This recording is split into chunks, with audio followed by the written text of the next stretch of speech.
ग्रामदैवत श्री वीरभद्रेश्वर जात्रा महोत्सव निमित्त विविध धार्मिक कार्यक्रमांचे आयोजन। सांस्कृतिक कार्यक्रम पाहण्यासाठी नागरिकांची व महिलांची गर्दी। राजेश्वर शिवाचार्य महास्वामी यांनी भाविकांना शिवदीक्षा नामजपाची माहिती दिली। हुलसूर येथील जागृत देवस्थान ग्रामदैवत श्री वीरभद्रेश्वर जात्रा महोत्सव निमित्त विविध धार्मिक व सांस्कृतिक कार्यक्रमांचे आयोजन मंदिराच्या वतीने करण्यात आले आहे।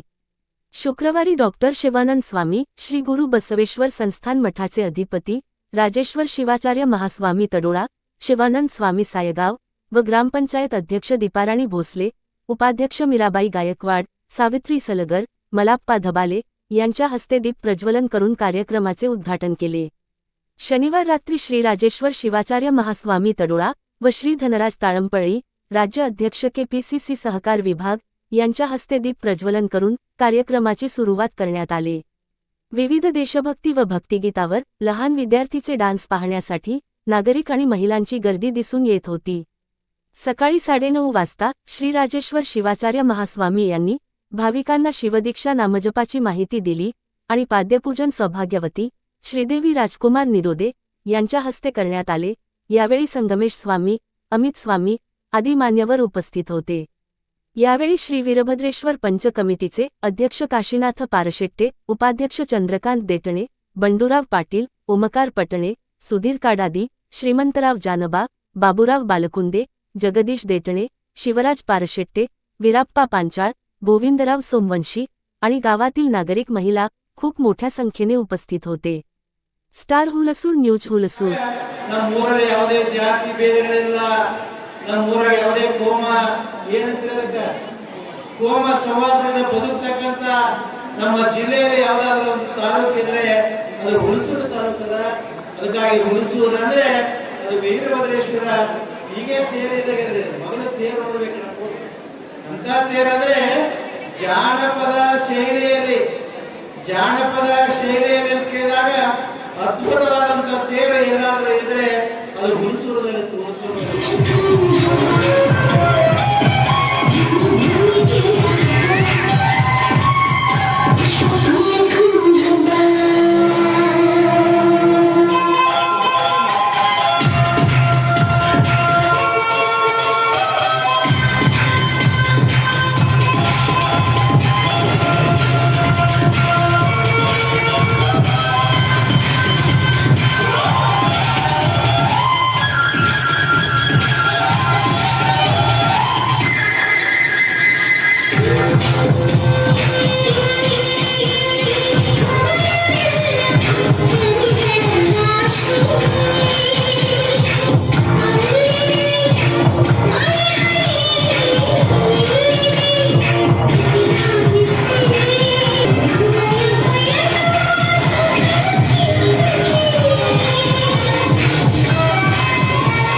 ಹಿಂಗನ್ನಿಸ್ತು, ನಾನು ಮಗಳಿಗೆ ಶಿವನಿಗೆ ಪಟ್ಟಿನಿ, ನಾನು ಬಂದ ನಂತರ ಶಿವ ಎದ್ದು ನಿಂದಿರಬೇಕು ಅಂತಪ್ಪ। ಶಿವ ವಿಷ್ಣು ಎದ್ದು ನಿಂದ್ರು, ಬ್ರಹ್ಮ ಮೂಲ ಎದ್ದು ನಿಂದ್ರು ಪ್ರಶ್ನೆ ಇಲ್ಲ। ಈ ಜಗತ್ತದ ಪರಿಪಾಲನೆ ಮಾಡತಕ್ಕಂತಹ ಜಗತ್ತ ಪಿತರವು ಜಗತ್ತಿನ ತಂದೆ ತಾಯಿ ಆಗಿರ್ತಾರ, ಅವರಿಗೆ ಎದ್ದು ನಿಂದಿರ್ತಾರ। ಈ ಮನುಷ್ಯನಿಗೆ ಅಹಂಕಾರ ಬಂದಿದೆ, ಬುದ್ಧಿ ಕೆಟ್ಟೋಗಿದೆ, ಇಲ್ಲಿಂದ ಇವನಿಗೆ ಆಶೀರ್ವಾದ ಮಾಡೋ ಅವಶ್ಯಕತೆ ಇಲ್ಲ ಅಂತ ಮೂಲ ಶಿವಸ್ವರೂಪದಲ್ಲಿ ಮಹಾನ ಚೈತನ್ಯದಲ್ಲಿ ಲೀನ ಆಗ್ತಾನೆ। ಮುಂದೆ ಆ ಕಾರ್ಯಕ್ರಮ ಜೋರಾಗಿ ನಡೀತಕ್ಕಂತಹ ಸಂದರ್ಭದಲ್ಲಿ ಎಲ್ಲರೂ ಯಾವ ತರ ವೀರಭದ್ರ ಏನು ಶಿವನಿಗೆ ಏನು ಪ್ರಿಯರಾಗಿದ್ರು, ಯಾವ ತರ ವೀರಭದ್ರ ಹುಟ್ಟುದಿನ ಒಬ್ಬರು ಕೂಡ ಪ್ರವಚನ ಪುರಾಣದಿಂದ ತಾವೆಲ್ಲ ಕೇಳಿದ್ರಿ। ತಾವೆಲ್ಲ ಕೇಳಿದ ಮೇಲೆ ವೀರಭದ್ರರ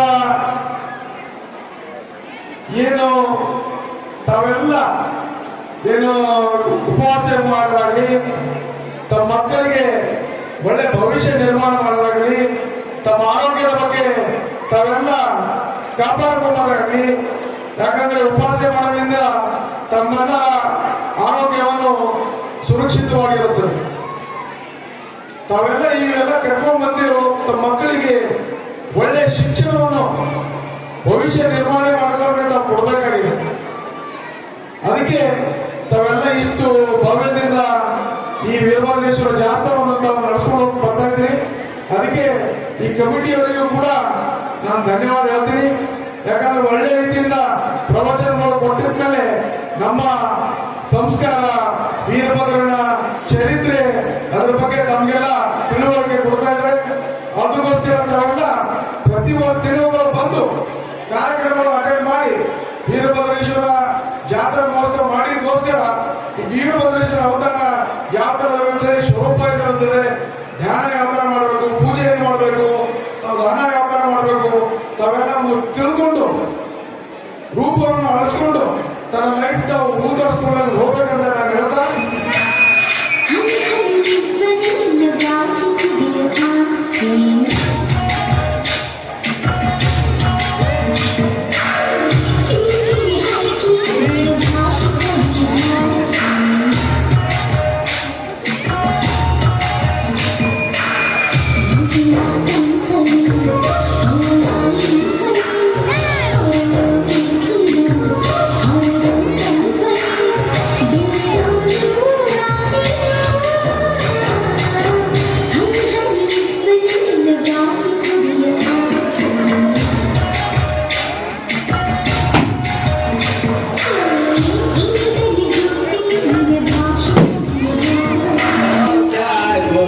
Go